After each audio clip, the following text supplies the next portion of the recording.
આંબેડકર વિવાદમાં કેજરીવાલે પણ ઝંપલાવ્યું, નીતિશ નાયડુને પત્ર લખીને અભિપ્રાય માંગ્યો। આમ આદમી પાર્ટીના વડા અને દિલ્હીના ભૂતપૂર્વ મુખ્યમંત્રી અરવિંદ કેજરીવાલે આંબેડકર વિવાદ પર એક નવો દાવ રમ્યો છે, જેની મદદથી તેઓ મોદી સરકારને પાડી દેવા માંગે છે। કેજરીવાલે આ માટે નીતિશ કુમાર અને ચંદ્રબાબુ નાયડુને પત્ર લખ્યો છે। કેજરીવાલે એનડીએ સરકારના બંને મહત્વપૂર્ણ ભાગીદારોને તેમનું સમર્થન પાછું ખેંચવા માટે વિચારણા કરવા કહ્યું। હાલ લોકસભામાં ભાજપ પાસે 240 બેઠકો છે। સરકાર બહુમતીમાં રહે તે માટે નીતિશ કુમારની જેડીયુ અને નાયડુની ટીડીપીની મહત્વની ભૂમિકા છે। કેજરીવાલે નીતિશ કુમાર અને ચંદ્રબાબુ નાયડુને લખેલા પત્રને સાર્વજનિક પણ કર્યા છે, જેમાં તેમણે સંસદમાં અમિત શાહના નિવેદનનો ઉલ્લેખ કરતા આરોપ લગાવ્યો હતો કે ગૃહમંત્રી અમિત શાહે બાબા સાહેબનું અપમાન કર્યું છે। તેમણે કહ્યું હતું કે અમિત શાહના નિવેદનથી દેશભરના કરોડો લોકોની ભાવનાઓને ઠેસ પહોંચી છે।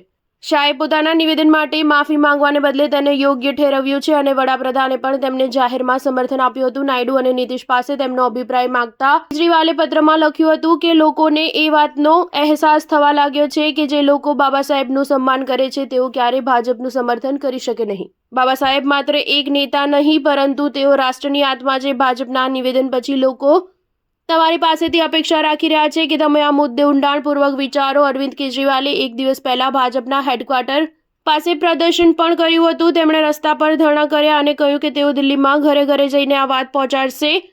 અત્રે ઉલ્લેખનીય છે કે સંસદમાં બંધારણ પર થયેલી ચર્ચા દરમિયાન ગૃહમંત્રી અમિત શાહે બાબા સાહેબ ભીમરાવ આંબેડકર પ્રત્યે કોંગ્રેસના વલણની ટીકા કરી રહ્યા હતા। ત્યારે વિપક્ષ શાહ દ્વારા બાબા સાહેબ પર કરવામાં આવેલી એક ટિપ્પણીને લઈને હુમલો કરી રહ્યું છે અને અમિત શાહ પર બંધારણના નિર્માતાનું અપમાન કરવાનો આરોપ લગાવી રહ્યું છે। સ્ટાર ન્યૂઝ 7 હંમેશા સચ્ચાઈની સાથે।